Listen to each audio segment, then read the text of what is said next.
Welcome sa Tagalog Manhwa Recap.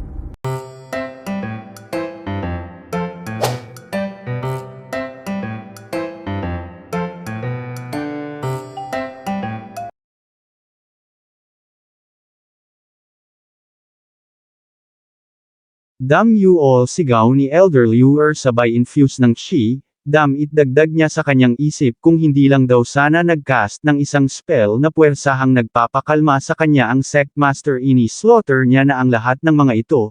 Tumalikod nagsimulang humakbang paalis, nagsabing mas maiging tingnan ng mga ito kung saan sila maglalakad sa hinaharap ng ang mga ito'y hindi mahulog sa butas, at gumastos para sa kanilang libing.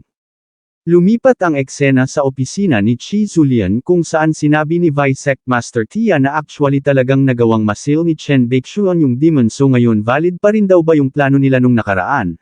Hasaad ni Chi Zulian hindi raw ba't sinabi nito noon na hindi na mahalaga kahit na mag-quit pa ang sekta nila mula sa hanay ng mga immortal sect, ngunit bakit ngayon tila ito ay napaka-anxious.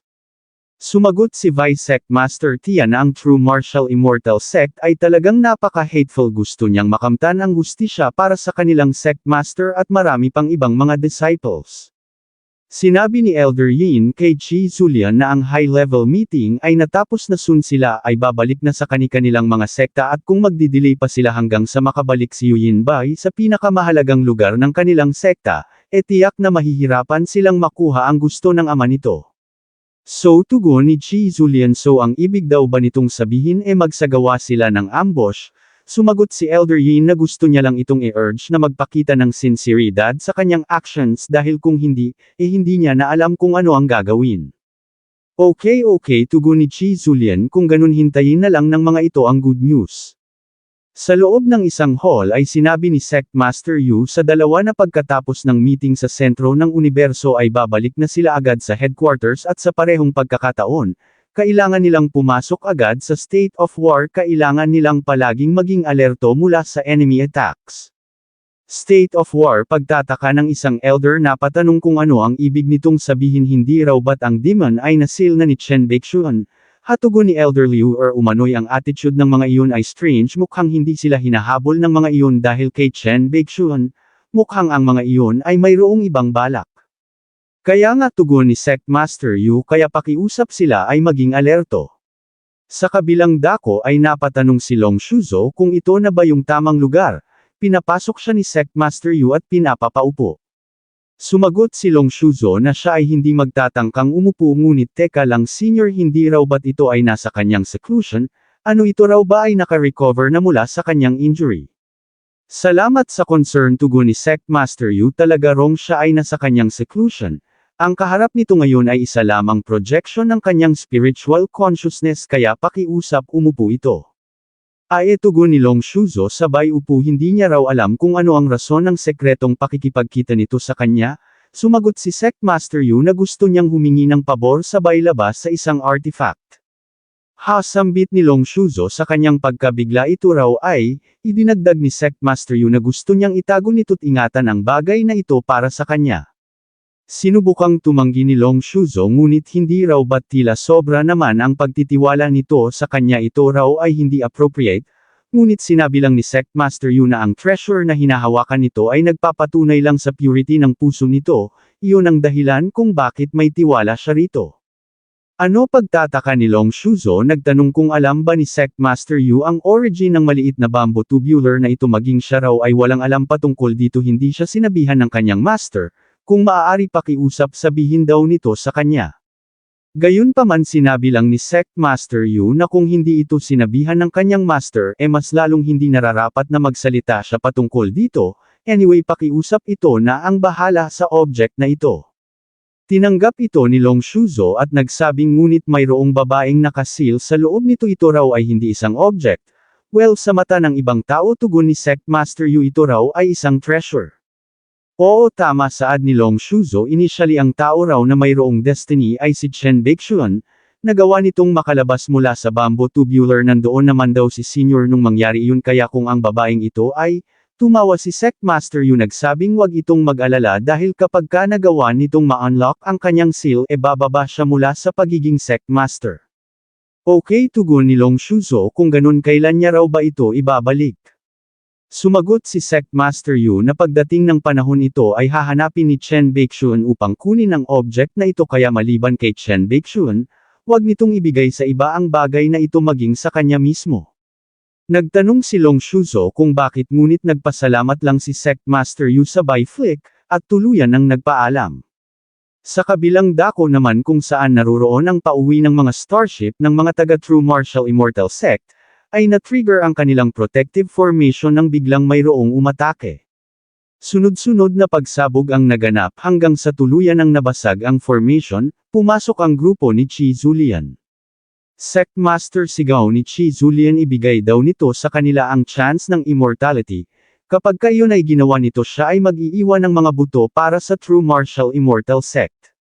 Red Blood Immortal Sect sigaw ng isang disciple ano sila raw ba ay inaatake ng mga ito nang walang dahilan upang magsimula ng civil war sa pagitan ng mga 9 Great Immortal Clans, hindi naman sa ganun tugon ni Chi Zulian gayunpaman magmula sa araw na ito, ang True Martial Immortal Sect ay hindi na mag-e-exist. Agad na umatake ang grupo ni Chi Zulian, na nagawa namang maharang ni Elder Liuer at ng isa pang Elder. Sumugod si Elder Liuer nagkaroon ng partial transformation sumigaw na ang mga ito ang humiling sa bagay na ito.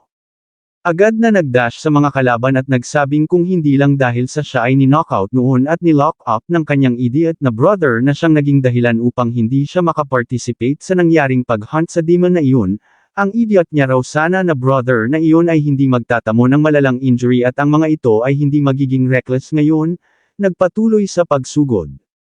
Hahatugon ni Chi Zulian ito raw ay ang gusto niya kung ganun hayaan nitong siya ang maging kalaban nito.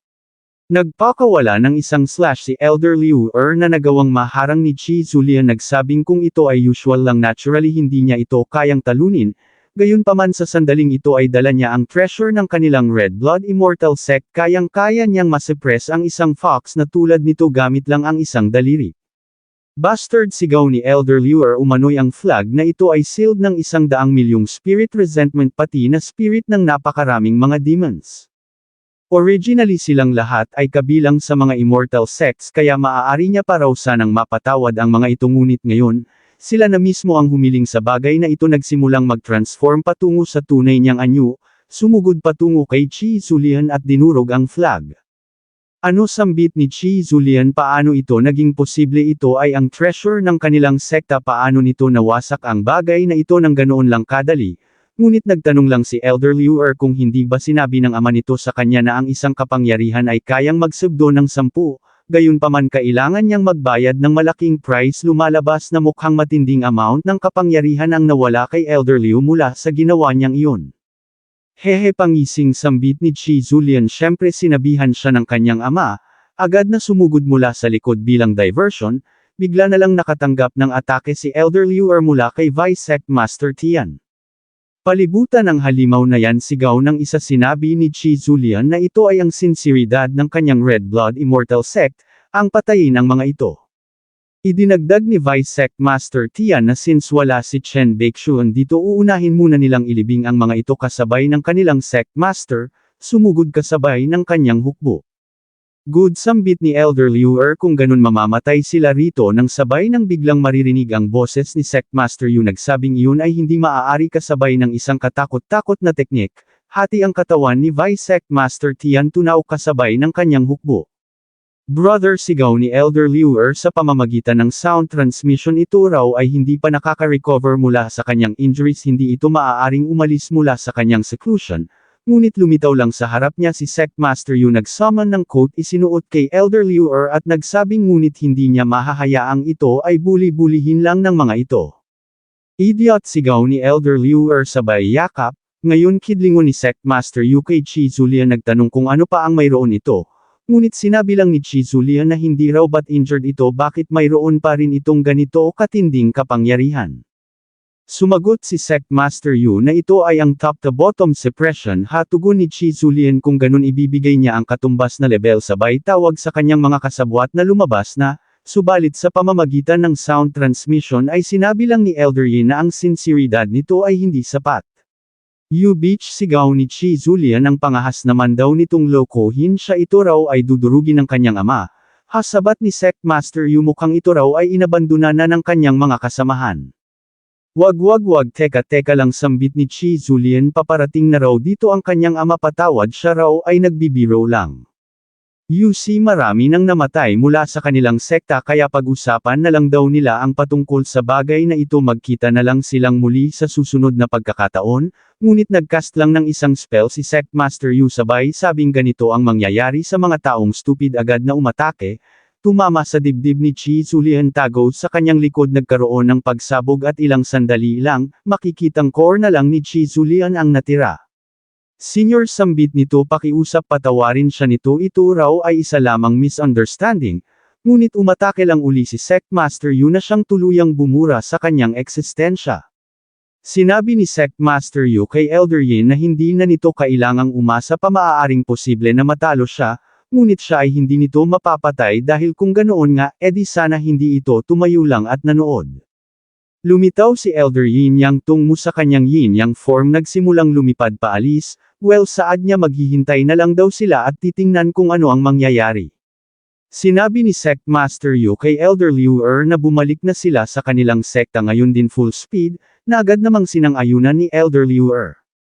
Makalipas ang ilang sandali sa loob ng silid ni Sect Master Yu ay bigla na lang siyang nakaramdam ng pagkahilo napaluhod napasukan ng dugo. Here we go heavenly creature saad niya hindi ko alam kung ano ang ibig niyang sabihin dito gayunpaman kaya niya parong mag-hold on sa loob ng kaunting panahon, Shen Baixuan sana ito raw ay bumalik na sa lalong madaling panahon.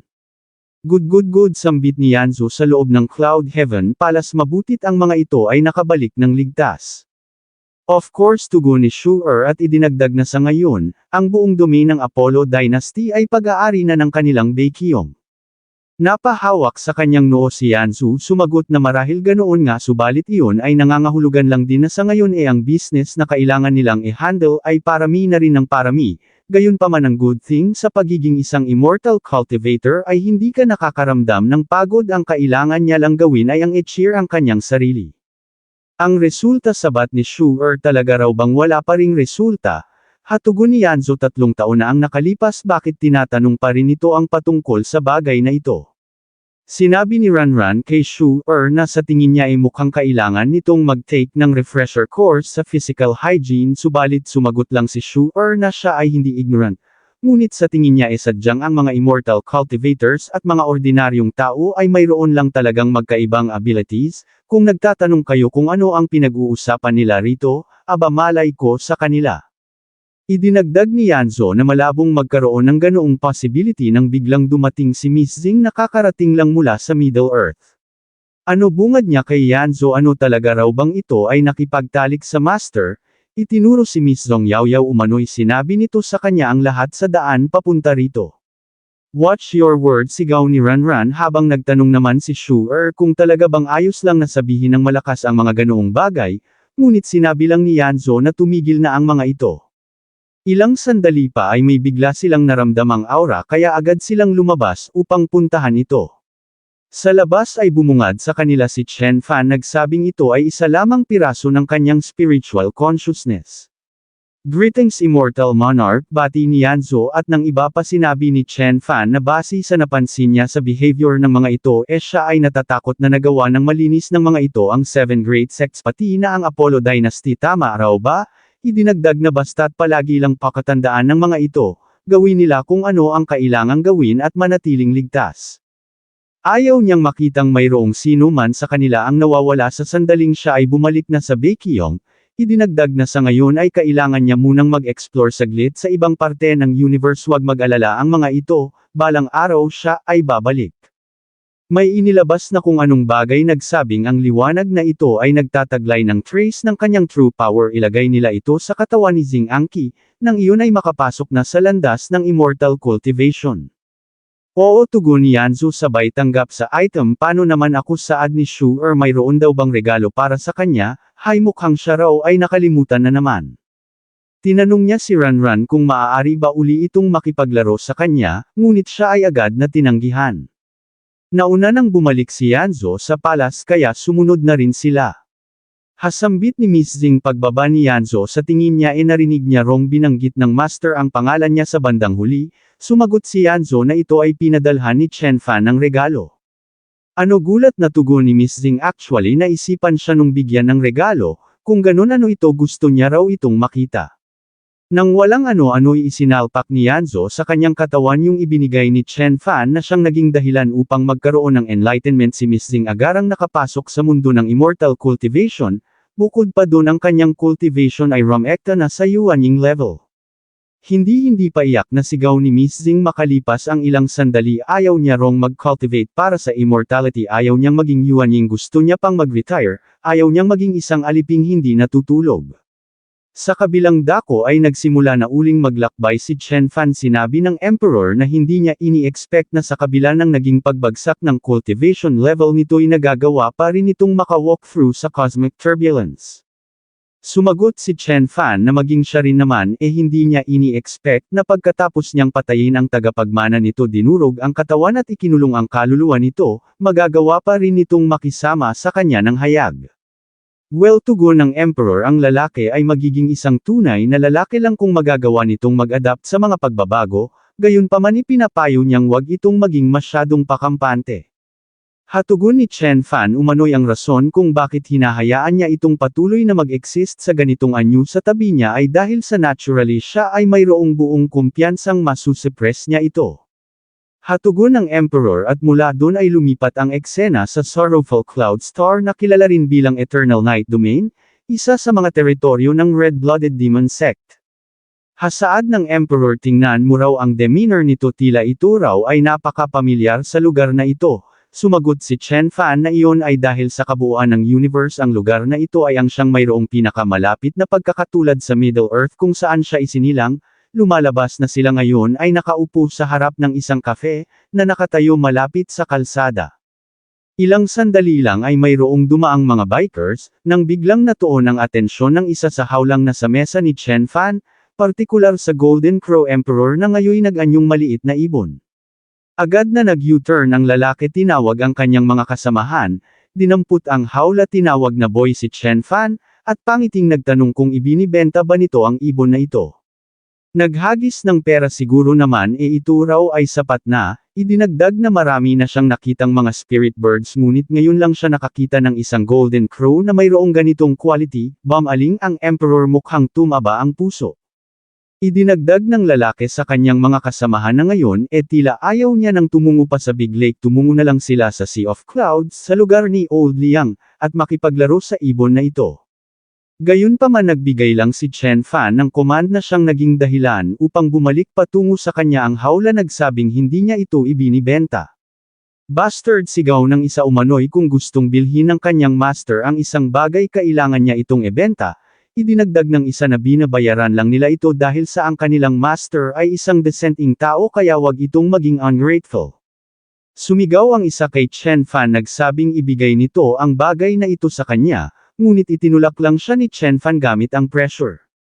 Hasaad ng lalaki so ito raw pala ay malakas, average lang tugon ni Chen Fan. Idinagdag ng lalaki na ang aura nito ay at least mga nasa Yuanying ngunit in reality, mukhang ito ay mas malakas pa doon. Nagtanong kung ano ang pangalan ni Chen Fan mukhang ito raw ay mas interesting pa sa ibon na hawak nito. Ano raw ba kaya kung ito na lang ang bilhin niya ibenta na lang nito sa kanya ang kanyang sarili ngunit nagsaboy lang ng kape si Chen Fan nagsabing gumising ito. Insolent sigaw ng isa idinagdag ng isa pa na ang pangahas naman nitong insultuhan ang kanilang young master, hay sabat ng young master umano'y ang lahat ng mga capable ay mayroong temper kaya ang mga ito ay huwag magpanik, ang inaasal ng taong ito ay normal lang. Umupo sa mesa ano raw ba kaya kung ganito na lang saad niya kay Chen Fan sumama ito sa kanya at dalhin ang ibon na ito sa lugar ni Old Liang at makipag-compete. Kapag natalo niya ito kailangan nitong ibenta sa kanya ang kanyang sarili ngunit kung siya naman ay matatalo nito, maaari itong humiling ng isang request. Gayunpaman hindi ito maaaring mag-request ng mga bagay na katulad ng pagpatay sa ama o ina ng isang individual, at iba pang mga tao. Bukod dun maaari itong mag-request sa kanya ng kahit na ano, sabihin lang nito ngunit sumagot lang si Chen Fan na hindi siya interested sabay tayo. Teka lang wag ka munang umalis saad ng young master ano hindi raw ba nito alam na the more na umasal ito ng ganito mas lalo niya lang itong guguluhin, kaya kung gusto nitong tumigil siya pumayag na lang ito sa competition at talunin siya kapag iyon ay nagawa nito, hindi na siya manggugulo pa magpakailanman. Hasaad ni Chen Fan, so ito ay hindi lang capricious, mukhang alam din ito kung gaano ito ka-capricious. Tama yun, tugon ng young master, umano'y mahalagang ikaw ay maging self-aware. Bukod pa doon siya ay napaka-considerate sa ibang tao, kaya ngayon siya ay mayroong magandang personality, hindi raw ba, worth it na makipagkaibigan ito sa kanya. Kung ganun, sige, tugon ni Chen Fan, sasama siya sa pagkakataong ito. Thus, umalis na nga sila sakay ng isang ulap, iniwan ang kanilang mga motor.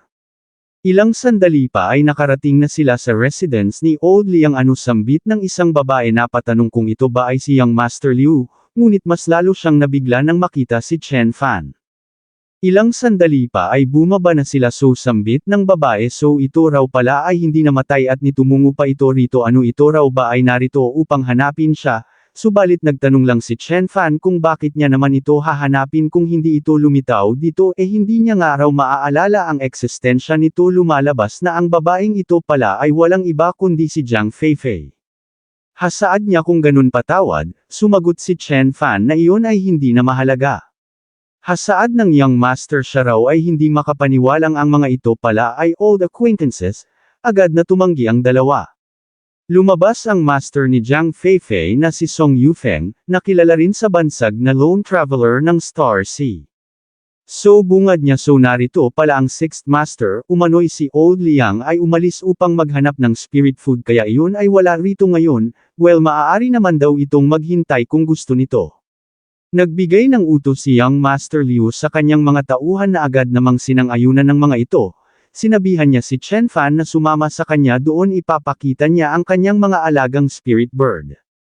Bumulong si Feifei sa kanyang master, umano'y nung ang 7 great sects ay umatake sa Earth. Sinabi nitong si Chen Fan ay hindi makakasurvive, ngunit papaanong nangyaring nandito ito ngayon, at nakikipag-hook up sa top son ng Red Blood Immortal Sect. Hindi ko alam kung bakit ganito ang sinasabi ni Feifei, na para bang hindi sila nagkita ni Chen Fan noon sa Eternal Darkness Planet. Baka binura ni Chen Fan ang kanyang alaala, at baka ang akin din dahil hindi ko na maalala kung ano ang nangyari doon noon. Sumagot si Master Song na kahit ito pa ay nagawang makatakas mula sa sanctions ng 7 great sects, walang kaso dahil ngayon mukhang ito ay isa na lamang po ng Red Blood Immortal Sect, kaya ano ang ikinakatakot nito? Huwag nitong kalimutan ang kanilang purpose. Oo, tugon ni Feifei. Chen Fan, dagdag niya sa kanyang isip, mas maigirong wag itong hamarang sa kanyang daan. Look, saad ng young master sa isang dako, hindi na masama, tama raw ba? Hasaad ni Chen Fan, red feathered flyback, fine jade, blue-billed phoenix at iba pa. Mukhang ito raw ay mayroong maraming koleksyon ng mga rare at mga exotic na ibon, at mukhang inaalagaan niya ito ng maayos. Hahatugon ng young master, ngayon ibebenta na raw ba nito sa kanya ang Golden Crow nang walang pag-aalala. Ngunit sumagot lang si Chen Fan na iyon ay hindi niya maaaring ibenta, kaya wag na itong magsayang pa ng enerhiya. Alright, tugon ng young master, kung ganun sundin na lang nila ang agreement at magkaroon ng competition. Agad na tumalon patungo sa isang pugad upang kunin ang isang itlog, bumaba at nagsabing ang itlog na ito ay nagmula sa tao ng kanyang tao. Well, anyway, hindi niya raw alam kung sino ba talaga ang nagpadala sa bagay na ito upang e-flatter siya, gayunpaman wag nitong e-underestimate ang bagay na ito dahil lang sa itsura nito, dahil maging siya at si Old Liang ay hindi matukoy kung anong specie ng ibon ito, saka lang nila malalaman kapag ka ito ay napisa na. Kung kaya ang gusto niyang kompetisyon ay ganito, hulaan nila kung anong uri ng ibon ito, babae ba o lalaki, ano raw ba sa tingin nito. Hasaad ni Chen Fan, so kapag ka ito ay hindi pa napisa, ang ibig sabihin ba nun mananatili siya rito? Inihagis ng young master ang itlog pabalik sa pugad at nagsabing kung ayaw nitong manatili rito maaari niya naman itong dalhin sa ibang lugar upang maglaro. Hay, buntong hininga ni Chen Fan, mukhang siya raw ay na-stop dito. What a pain in the ass nang biglang dumating na si Old Liang. Oy, sixth young master, bungad nito. Umano'y ang servant na ito ay bumalik na. Old Liang, tugon ng young master, look, siya raw ay nakahanap ng isang taong tulad nilang mahilig din sa mga ibon. Hapagtataka ni Chen Fan, so ito ang tinutukoy nitong Old Liang. Sinabi ng young master na ang original na katawan nito ay matanda na at useless, kaya binigyan niya ito ng bagong batang katawan bilang kapalit sa matanda nitong katawan nang maging madali ang mga bagay-bagay. Hasaad ni Chen Fan, so mukhang ito ay mahusay patungkol sa ganitong mga bagay. Oo, tama siya nga raw pala, saad ng young master, hindi niya pa naipapakilala ang kanyang sarili. Ang taong ito raw na nakatayo sa harap nito ay walang iba kundi si Chi Mo Chui, kabilang sa isa sa 9 na mga immortal sects, pang-6 sa family ranking, at pamangkin ng sect master ng Red Blood Immortal Sect. Siya ay mayroong kakayahang pakantahin ng lahat ng mga ibon sa harap niya. Hasaad ni Chen Fan, ano nga uli ang pangalan nito? Sumagot ang young master na Chi Mo Chui. Hasaad ni Chen Fan, mas maigi raw na palitan na lang nito ang kanyang pangalan bilang Chi Mo Zui. Hahatugon ni Chi Mo Chui sabay akbay kay Chen Fan. Ito raw ay nakakatawa, gusto niya ito, at nagsimula ng humakbang palabas. Makalipas ang ilang sandali sa loob ng silid na kinaroroonan ni Chen Fan ay kumatok si Jiang Feifei, na agad namang binigyan ng pahintulot ni Chen Fan. Binuksan ni Feifei ang pinto at nagtanong kung papaano ito nakatakas mula sa 7 great sects, ngunit nagtanong lang si Chen Fan kung ano ang purpose ng presensya nito rito. Idinagdag na isa pa, siya ay hindi obligado na sagutin ang mga katanungan nito. Hatugon ni Feifei, lumalabas na mukhang tanging ang bunganga lang nito ang matigas na bagay dito. Nagtaka si Chen Fan sa kanyang narinig, nagtanong kung ano ang ibig nitong sabihin. Hasambit ni Feifei sabay upo sa kama, ano raw ba kaya kung magkaroon sila ng deal, tulungan siya nito at tutuparin niya ang kahit na anong request nito. O tugon ni Chen Fan sabay lapat ng kamay sa pisngi ni Feifei, nagtanong kung ano ang magagawa niya para rito. Sumagot si Feifei na ang Chi Mo Chui na iyon ngayon lang ay napaka-interested kay Chen Fan, kaya hanggat makumbinsi lang nito ang taong iyon na dalhin ang isang outsider na tulad niya sa Red Blood Immortal Sect upang sumali sa internal blood-taking meeting, siya ay, o ganoon ba? Tugon ni Chen Fan, iyon daw ay napakadali, sabay pakawalan ng isang sampal na siyang nagpatilapon kay Feifei palabas ng silid. Nabigla si Feifei sa nangyari, lumapit si Chen Fan at nagsabing nung makita siya nito pagdating niya hindi man lang ito nagtanong kung kamusta na si Aunt Tang na labis na nagmamahal sa kanya't siya ring nag-alaga sa kanya doon sa Earth. Nung una siya nitong makita mako-consider niya pa raw na sadyang labis lang itong nabigla sa kanyang presensya, ngunit ngayon, what an animal. Idinagdag na ito ay buhay pa rin magpahanggang sa ngayon dahil kay Aunt Tang, ngunit sa susunod, hindi niya na ito pagbibigyan pa. Dumating si Master Song, sinabi ni Chen Fan na gusto niyang lumipat ng silid, ang lugar na ito ay malas. Piece of trash, sambit ni Master Song kay Feifei pag-alis ni Chen Fan, habang sa kabilang dako naman ay makikitang napangisi si Chi Mo Chui habang pinagmamasdan si Feifei at Master Song sa isang projection. O saad niya ang akala niya raw ay gusto siyang i-please ng master at disciple na ito upang sila ay magkaroon ng foothold dito sa Sorrowful Cloud Planet, ngunit lumalabas na ang mga ito pala ay interested sa blood meeting. Mula doon ay naglakbay sila lulan ng isang limousine. Chen Fan, sambit ni Chi Mo Chui, nagtanong kung ito ba ay isa lamang casual cultivator na naglalakbay sa universe. Anyway, yung itlog daw ay hindi pa rin napipisa, kaya bakit hindi muna siya nito samahan sa kanila para sa isang business? O tugon ni Chen Fan, nagtanong si Chi Mo Chui kung narinig na ba nito ang patungkol sa blood-taking meeting ng Red Blood Immortal Sect. Well, tugon ni Chen Fan, kagabi niya lang daw narinig ang patungkol sa bagay na ito, mayroong mga taong gustong-gustong pumunta doon. Oo, tama yun, saad ni Chi Mo Chui, at iyon ang dahilan kung bakit isinama niya ang mga ito. O tugon ni Chen Fan, so ito raw pala ay napakabait. Idinagdag ni Chi Mo Chui na palagi niyang tinitrato ng mayroong honesty ang mga tao, kaya ano raw ba kaya kung ibenta na lang nito sa kanya yung ibon, ngunit wala siyang sagot na natanggap. Ilang sandali pa ay huminto sila sa harap ng isang malaking gate, bumaba sa kotse. Sinabi ni Chi Mo Chui na ito ay ang kanyang tahanan, isa sa 9 na mga Great Immortal Sect, ang Red Blood Immortal Sect, nang biglang mayroon pang isang carriage na huminto sa tabi nila. Sixth brother, it's been a long time, bati ng isang babae, hasaad ng isa tinawag na Little Six. Si Chi Mo Chui nagtanong kung nagdala na naman ba ito ng mga basura para sa meeting sa pagkakataong ito. Second sister, sambit ng isa, wag daw itong magsalita ng ganito sa sixth brother. Well, bati ni Chi Mo Chui sa dalawa, it's been a long time. Second at 13th sister.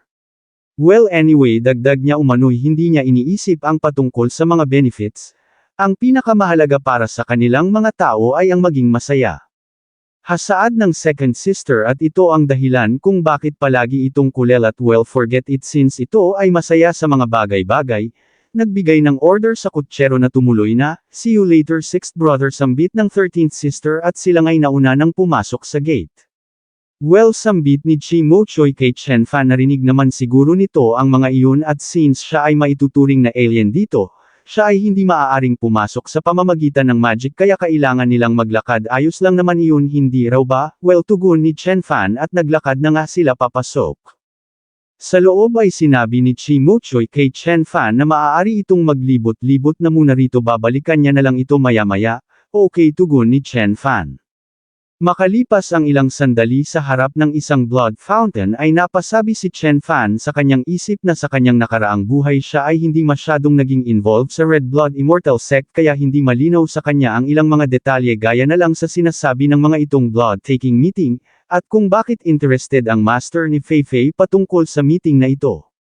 Inextend niya ang kanyang kamay patungo sa blood fountain nagsabing ito ay hindi dugo, kundi daloy ng hindi mabilang na mga other space magical beast cores at sa scale na ito, siya raw ay natatakot na nasa mahigit sa 1 bilyon ang narito. Be careful babala ng 13th sister ito raw ay mag-ingat wag hawakan ang bagay na ito, dahil ikaw ay lalamunan ng bagay na ito kung ikaw ay walang tinataglay na pundasyon ng Red Blood Immortal Sex Techniques.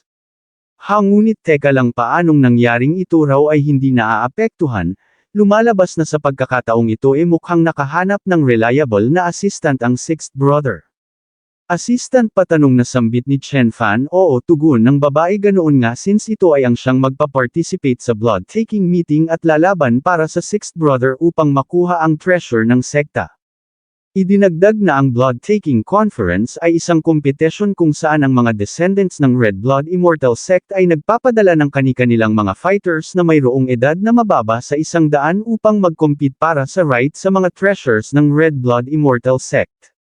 Hasambit ni Chen Fan isang life and death battle idinagdag ng babae na well ito ay hindi naman kailangang mamatay ngunit kung ito ay susuko iyon ay hindi ito tolerate ng kanyang master tama raw ba? Hatugon ni Chen Fan master, ang taong iyon master niya, na siyang ipinagtaka ng babae. Hasambit nito umano'y base sa attitude nito lumalabas na mukhang ito ay hindi isa sa mga fighters ng kanyang sixth brother gayunpaman ang lahat ay huli na, since ito ay nakatuntong na sa garden na ito iyon ay nangangahulugan lang na na-register na ng sixth brother ang pangalan nito kaya kapag ka ito ay tumakbo mula sa battle, ito ay magiging wanted sa kanilang immortal sect. Hasambit ni Chen Fan so ano naman kung siya ay maging isang wanted iyon ay hindi na mahalaga gayunpaman kapag ka ang taong iyon ay nang-ahas na mag-scheme laban sa kanya, iyon ay kanyang pagbabayaran. Idinagdag sa kanyang isip na ang kailangan niya lang namang gawin ay ang dumurog ng isa pang sekta, nang biglang dumating si Chi Mo Choi lulan ng isang skateboard. Hey bungad niya so mukhang ang mga ito raw pala ay nagkakaroon ng good time. Sixth brother sambit ng babae lumalabas na mukhang ang taong ito raw pala ay hindi alam na ito ay fighter nito, hahatugon ni Chi Mo Choi so mukhang nasabi na raw pala nito ang lahat, okay iyon daw ay ayos lang. Umakbay kay Chen Fan at nagsabing ito ay isa lamang casual game para sa show kung hindi nito kaya ang kalaban maaari naman itong sumuko iyon ay ayos lang, isa pa kailangan pa nilang bumalik para sa kanilang bet doon sa itlog kung iyon ba ay isang babae o lalaki. Hasabat ni Chen Fan ngunit papaano kung siya ay manalo, hahatugon ni Chi Mo Choi iyon daw ay imposible kakakita niya lang sa mga fighters ng second sister ang mga iyon ay hindi nito kayang i-handle. At paano kung kaya ko patanong na tugon ni Chen Fan hahasambit ni Chi Mo Choi ito raw ay nakakatawa, well sige okay kapag ka nagawa nitong manalo, maaari nitong paglaruan ang treasure ng kanilang sekta hanggat kailan nito gusto. Hatugon ni Chen Fan umano'y panghahawakan niya ang katagang binitawan nito, habang sinabi naman ni Chi Mo Choi na ang kanyang 13th sister ang kanilang magiging witness. Hay buntong hininga ng babae sixth brother ito ay palala ng palala. Mula doon ay lumipat ang eksena sa isang ring na balot ng isang red blood formation, hudyat ng pagsisimula ng ika-640 blood-taking meeting ng Red Blood Immortal Sect. Sa labas ng stage ay makikita ang hanay ng mga participants. Sinabi ni Chen Fan kay Chi Mochuy na ang mga immortal clans ay mayroon lamang kaunting heirs ngunit mukhang ang clan nito ay malago. Sumagot si Chi Mochuy na ang mga devils ay mayroong sariling paraan sa pag-handle sa mga bagay-bagay though mayroong price sa pagkakaroon ng mas maraming mga tao gayunpaman hindi convenient na magsalita siya ng mga bagay na higit pa rito. Idinagdag na ang blood pool na ito ay nangangailangan ng patak ng iyong dugo upang ikaw ay ma-examine ng formation at kung ikaw ay under 100 years old, ikaw ay maaaring makapasok sa blood pool. Iyon din ang dahilan kung bakit ito tinawag na blood-taking meeting. Hasambit ni Chen Fan hindi raw ba't ito ay isang magandang opportunity para sa Red Blood Immortal Sect nito upang maka-infuse ng iba't ibang kapangyarihan at mas mapalakas pa ang formation na ito. Well, tugon ni Chi Mochuy, but you see, kapag ka ito raw ay nanalo ang benefits ay hindi maliit, kaya ang dugong ipapatak mo rito ay maituturing lang din na ticket. Sumabat si Fei Fei na kung ayaw nito siya na lang ang sasalang, ngunit sinabi lang ni Chen Fan na hindi nito turn upang maglaro hanggat siya ay narito sabay alay ng kanyang dugo patungo sa blood formation. Hasambit ni Chi Mochuy ang mapareact nito ng ganito ang formation, mukhang talaga raw palang ito ay isang hidden talent ngunit sumabat ang second sister na bakit hindi nito tingnan ng mabuti, ang kanyang tao ang nagdulot sa reaksyon na iyon ng formation, mapapansin ang lalaking nakamaskara na katabi niya. Okay, tugon ni Chi Mochuy, kung ganun talaga wrong ang second sister ay great habang may napansin namang pamilyar na aura si Chen Fan sa fighter na katabi ng second sister. Ilang sandali pa ay nagbukas na ang formation agad na nagdash si Chen Fan patungo sa stage. Teka lang, sambit ni Chi Mochuy bago ito bumaba, ibigay muna nito sa kanya ang Golden Crow nang masiguro niya ang safety nito, ngunit nagpatuloy lang si Chen Fan kasabay ng iba pang mga fighters. Paglapag niya sa stage ay narinig niya ang isang boses na nagsasabing ang mananalo ay mag-a-advance habang ang matatalo naman ay magre-retire. Pagtataka ni Chen Fan isang random assignment, hindi baka ito raw ay mayroong kinalaman sa patak ng dugo ngayon lang. Agad na sumugod ang lalaking nasa harap ni Chen Fan, ito raw ay mamatay na para sa kanya. Not bad, tugon ni Chen Fan sabay angat sa kanyang kanang kamao, mabuti rong magkaroon ng kahit na kaunting exercise. Nagpakawala ng isang fist technique na siyang tumapos sa kalaban, sumugod patungo sa iba pagamit ang kanyang immortal sword na siyang naging katapusan ng mga ito at mula rito ay nagpatuloy ang bakbakan. Makalipas ang ilang sandali ay napasabi si Chen Fan sa kanyang isip na bawat wave ng competitors na kanyang nare-repel ang depth ng blood pool ay nag-i-increase habang nag-a-advance patungo sa susunod na stage. Habang lumalalim ang blood pool ay mas lalong nagiging obvious at uncomfortable ang stagnation ng aura nang biglang lumitaw yung fighter ng second sister. So sambit nito kay Chen Fan, so ito na ang huling kalaban, hatugon ni Chen Fan. Huli ang ibig daw ba nitong sabihin ito na ang huling stage ng duel? Hatugon ng lalaki ni hindi raw pala nito alam ang rules ngunit nakaabot ito sa huling parte, mukhang ito raw pala talaga ay malakas. Well, tugon ni Chen Fan, hindi raw ba't ang rules ay napakasimple lang, ang matitira ay ang siyang mananalo. Nagcast ng isang spell ang lalaki at nagsabing marahil iyon ay totoo, gayunpaman kapag hindi nito kayang i-isolate ang blood pool mula sa sarili nito iyon ay nangangahulugan lang na siya ay ang mananalo. Subalit sumagot si Chen Fan na iyon ay hindi na mahalaga, ito ay ayos lang since matagal na siyang hindi nakakapag-train ng mayroong weights. Naglabas ng espada ang lalaki sabay infuse ng lightning aura, ito raw ay magbabayad sa kanyang kayabangan sabay release ng isang sword slash. Umiwas si Chen Fan, hasambit ng lalaki, ano pagtakbo lang daw ba ang alam nito? Kung ganon ito ay katulad lang din sa mga dati niyang nakalaban, ito ay worthy lang na makita ang kanyang first move sabay pakawala ng sunod-sunod na sword slash, gayunpaman, napakadali lang itong dineflect ni Chen Fan gamit ang dilaw na aura. Ano sambit ng lalaki sa kanyang pagkabigla, paano nito nagawa ang bagay na iyon? Ano, tugon ni Chen Fan, ito ay buong araw na nagyayabang tapos yun lang ang kaya nitong gawin, na siyang nagpa-trigger sa lalaki. Inangat ang kanyang espada, sinabihan si Chen Fan na hindi nito kilala ang katapat niya, ito ay mapupunit sa susunod niyang move at siya ay umatake na. Nonchalant lang na tumayo si Chen Fan at nang paparating na ang atake agad siyang nag-perform ng isang yin-yang art upang nullify ito. Ikaw Pautal, na sambit ng lalaki, nagtanong kung ito ba ay nagmula sa yin-yang immortal sect. O tugon ni Chen Fan, ano ito raw ba ay natatakot? Well, marahil totoo na kung ikukumpara sa siyam na mga immortal sects, ang background ng ibang mga sekta ay medyo mababa, gayunpaman wag itong ma-discouraged. Sumigaw ang lalaki na siya ay hindi pa natatalo. Ibinaon sa stage ang kanyang espada't nagsimulang mag-chant, bumulusok ang matinding spiritual power. Hasambit ng second sister sa labas ng formation ang aura na ito, gaya ng inaasahan sa isang genius na nagmula sa Purple Sky Sacred Ground. Hasambit ni Chi Mo Chui, si Chen Fan daw ay hindi pa rin lumalabas magpa hanggang sa ngayon at hindi rin naman lumulutang ang bangkay nito palabas sa blood pool, kaya hindi raw ba kaya na ito ay ang kalaban ngayon ng fighter ng second sister. Sumigaw na kung hindi niya ito kayang talunin, sumuko na lang ito, wag nitong sayangin ang kanyang golden crow. Sa loob ng formation ay makikitang nabalot ng matinding spiritual power ang lalaki, gayunpaman binasag lang ito ni Chen Fan sa pamamagitan ng isang sword slash at nagsabing considering ang edad nito, ang qualifications nito ay napaka-extraordinary, kaya sumuko na lang ito at spare niya ang buhay nito.